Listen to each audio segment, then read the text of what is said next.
अब चला देगी तू इंस्टाग्राम। ओ मम्मैया मत छोटे ओ मैं अब कबो नहीं चलाऊंगी इंस्टाग्राम। मम्मी एक काम करो, जा कल्लो को मोबाइल लेके नहीं तो मैं मोड़ दे दूं, फिर इंस्टाग्राम कबो नहीं चला देगी। कुत्ता तो बताऊंगी तू दोस्तन के साथ बीड़ी सिगरेट पिए तो तई ना कह तो। मम्मी अब तो जो कल्लो जीवे चला रही है, एक और दुनिया जाने दे ना।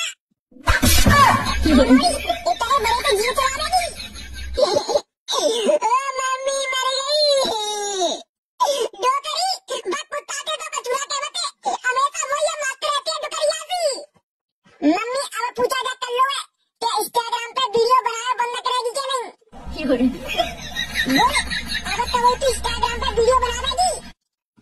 मम्मी मेरा तो प्राइवेट अकाउंट है मम्मी, मैं तो बस मनोरंजन के लिए वीडियो बनावत हूँ मम्मी। तेरा प्राइवेट अकाउंट होए चाहे सरकारी, पर आज के अलावा तू इंस्टाग्राम पे वीडियो नहीं बनावेगी। ओ मम्मी मुझे मत मारो मम्मी, ओ वो इंस्टाग्राम पे बाहर ले जान दो मम्मी।